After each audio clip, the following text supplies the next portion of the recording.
What's up, guys? This is Coach Grant with First Down Training, and today we're going to be breaking down a route that all wide receivers need to learn how to run. So I hope this video helps you guys out. I hope it can teach you a few new things. But also, fellas, if you are a wide receiver or quarterback and would like to train with us this off season, we're going to be traveling out to 15 different states across the country for 2-day-long QB and wide receiver training camps. Next up on our camp tour, we'll be coming out to San Francisco, California. That camp is completely sold out. But then we'll be coming to Orlando, Florida, then Phoenix, Arizona, new addition to our camp tour, then Charlotte, Dallas, the DMV, St. Louis, Honolulu, Boston, Cleveland, Austin, Seattle, Newark, Denver, and Los Angeles, California. So check out that very first link in the description below if you'd like to get some working with us this offseason, fellas. Let's get started with this video. So now, first things first here, we're going to be discussing a post route versus inside shade off man coverage. So how do you run that specific route? So you got inside shade coverage, you're running a post, the DB's sitting right at 10 yards, your post is at 10 yards.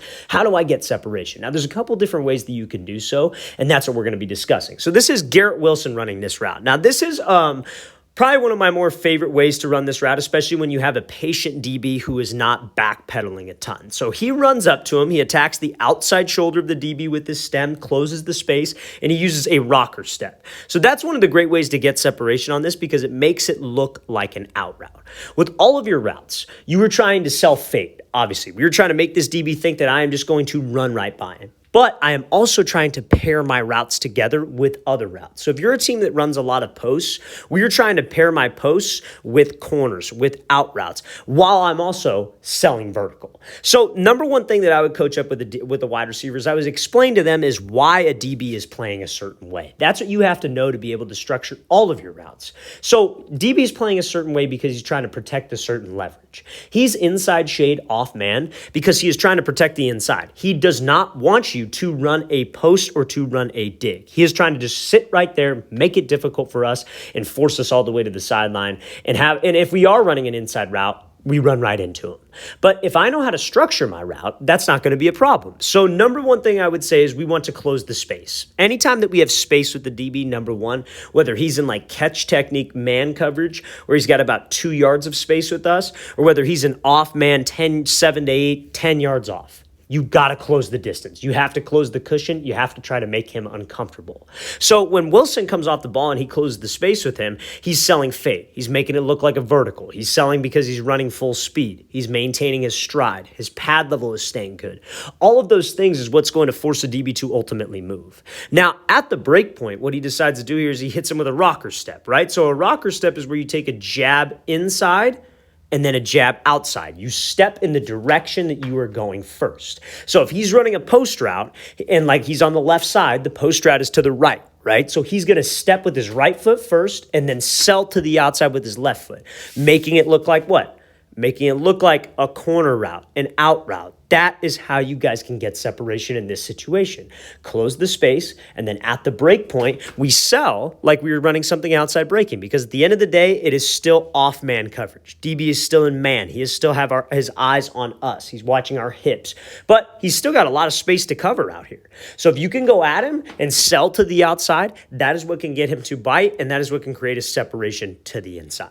Now, some of you might be thinking, well, if I'm running this post versus inside shade, why wouldn't I just stem him to the inside and attack his leverage and try to attack his midline, which is that imaginary body going down the middle of his imaginary line going down the middle of his body? Why would I do that?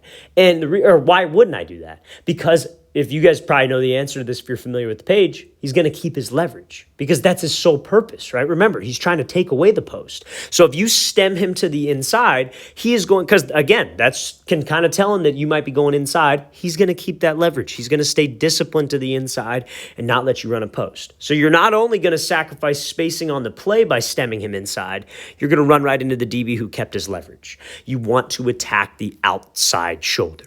So let's play this thing full speed. Great job by Garrett Wilson attacking the outside shoulder with that rocker step and then winning on that post. It could have been a dig. It would be the same type of concept as a dig. So now let's talk about the same thing again. Inside shade and you're out of the slot. So now what a lot of people don't understand, slot wide receivers, is that when it's like a too high safety look, for example, like let's say it's cover 4, at a certain point, it turns into off-man coverage at a certain point, right? A DB is watching us, right? He's trying to identify what we're doing. If we run like a drag, then maybe he's going to look elsewhere. But when we get past a certain depth, around like maybe 8 yards, when we get past a certain depth, that turns into pretty much a man coverage responsibility if he doesn't have any threats to that zone. So if I'm running a post route here, which is what Garrett Wilson's running, we got inside shade coverage. Even though this is zone, like a 2-high safety zone, cover 4, it is still would be considered in our lingo, like how we structure the route, is off man inside shade. So let's watch what Garrett Wilson does here, because there's another Garrett Wilson clip, but he doesn't use that rocker step. He just uses his stem. So this is another way that you could run a post versus that inside shade coverage, because this is coverage you will see when you have to run a post route. Because if you're lined up, like especially if you play outside wide receiver and you run a lot of posts, that DB is going to be sitting inside shade. They will pick up on that eventually, that is a route that you like to run a lot of. Based on the scheme of your team, it's no fault of your own. That's why we have to be able to run this route versus all types of coverage. Now, after I explain this one, we're going to talk about press coverage inside shade and some of the mistakes guys will make against that as well. So when we come off the ball inside shade, another way you could do it is by just running right at his outside shoulder and selling fade. So running in full stride, keeping a good pad level, running full speed, but you go right at his outside shoulder. And there comes a point where he eventually has to commit. You sell this thing so much that he eventually flips his hips. Now, some of you might be saying, well, coach, what if he doesn't flip his hips? What if I go at his outside shoulder and he just sits right there? That's a problem that I think that's honestly a wide receiver problem more so than a DB problem. I think you're not selling the route enough. If you're doing everything that you can, running hard, running in full stride, not raising up your pad level, not giving any indicators right before the break, he has to turn his hips. He has to commit to it. But again, we don't want to stem him inside because that screws up spacing, and he's just going to keep that leverage. You go right at that outside shoulder, make it look like a 9, make it look like an out route with that rocker step. That can get you a ton of separation. So let's play this again, full speed one more time. Great job by Wilson coming off the ball, attacking that outside shoulder, and then putting the brakes on to win on that post. Okay, so now, next example here that we're going to talk about is going to be that post versus inside leverage press. So this is Justin Jefferson at like a Rivals camp series back when he was in high school. Now, this is a good route, and to the untrained eye, a lot of people would think, oh, this is a great route. He ran a great route right here. But it's kind of an unrealistic route, and unrealistic is not the right word because the DB did give this to him. So when the DB gives us something, we want to take it.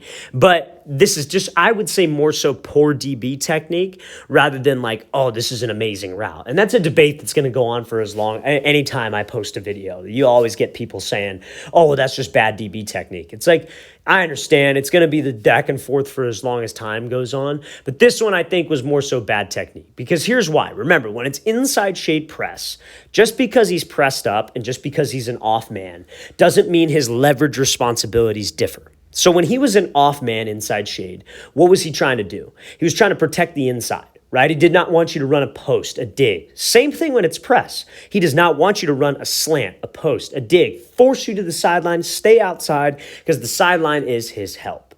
So let's watch what Jefferson does here. He does this release, but the DB's feet go dead. He gets his eyes in the backfield, and he gives us that inside release on a post.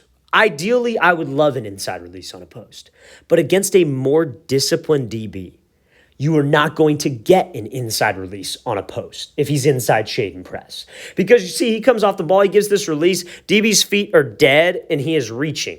So it's like if my feet aren't moving and I am trying to throw, and I'm not a DB guy, I don't pretend to be. That's why I don't make any videos on DBs. That's why I have a DB coach who does that for me.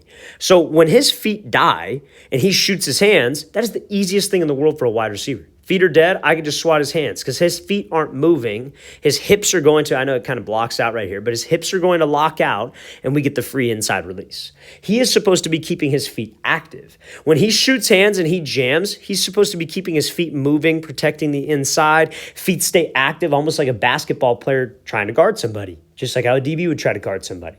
But when his feet die, that's easy money for us. But if we try this release and we got a DB who's active with his feet and he's moving his feet while he is throwing this jam and we try to force an inside release, we're going to get rerouted all the way across the field and then have to break on the post. But that's not a realistic route in a real game scenario, which is what I'm trying to get you ready for.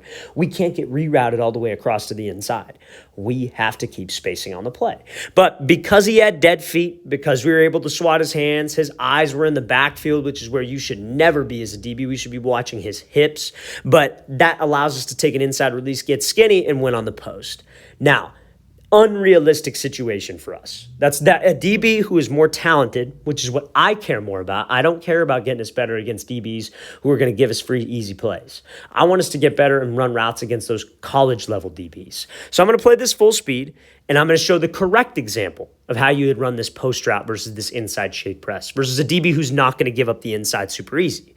So we got inside shade press. This is a college wide receiver, college level rep. He comes off the ball, attacks him inside, takes the outside release. But look where he's catching his post. And in the last example, if he would have gotten rerouted way to the inside, he would have caught his post on the opposite hash. Luckily, we were able to get the DB to have dead feet so we could get skinny and restack. And in a perfect world, I want that. I want the inside release on a post. That's easier, but we have to be realistic. Inside shade press, DB should not give that up. So you see when he comes off the ball, what does this DB do? He's protecting the inside. He's keeping his feet active. He's sealing the inside. So with my release, I want to attack him inside off the line. Let's try to hold him there for just a second, keep him honest, and let's take the outside release because the outside release is going to help me stay in a straight line on my route. I'm not going to get rerouted way inside, then have to get vertical, then break to the post, which screws up timing and spacing with my QB. I keep timing and spacing by taking what the DB gives me. He's inside shade. He is giving me the outside release. So I need to do my job. Keep him honest with my release inside. Fake his leverage, attack his leverage, take what he gives me outside. Now, top of the route is where I get my separation. That's where we make our money as wide receivers. My goal on a post should obviously be to restack. I want to try to get him trailing my back hip like in this example, giving him a rocker step or just a hard cut to the outside. So now I got space. I got spacing on the play, and I was able to get separation. Now, everybody's afraid to do this because they're thinking, oh, well, what if I don't restack and he just sits to the inside right here? Well, we got to have a plan for that too. You want to either swat him by on the elbow, back of the shoulder, back of the hip. There are 3 different places you could swat him by, but it all comes down to selling fade. It all comes down to making your routes look the same.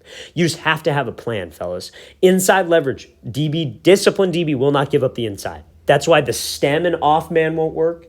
And that's why forcing the inside release and press man won't work. Take what he gives you and let's threaten the outside shoulder. Let's play this thing again, full speed one more time. Great job by this wide receiver, taking what the DB gives him, taking that outside release, and then being able to win with that rocker step at the top. All right, fellas, really want to thank you for watching. I really appreciate it. If you guys have any questions at all, don't hesitate to leave those in the comment section below. We always appreciate the feedback. It's always great to hear from you guys as usual. And again, fellas, if you'd like to train with us in 15 different states this offseason, we will be traveling out to. Check out that very first link in the description below. Again, new addition to our camp tour. We are coming out to Phoenix, Arizona. So very first link in the description, fellas. You want some more information? I'll see you guys next time.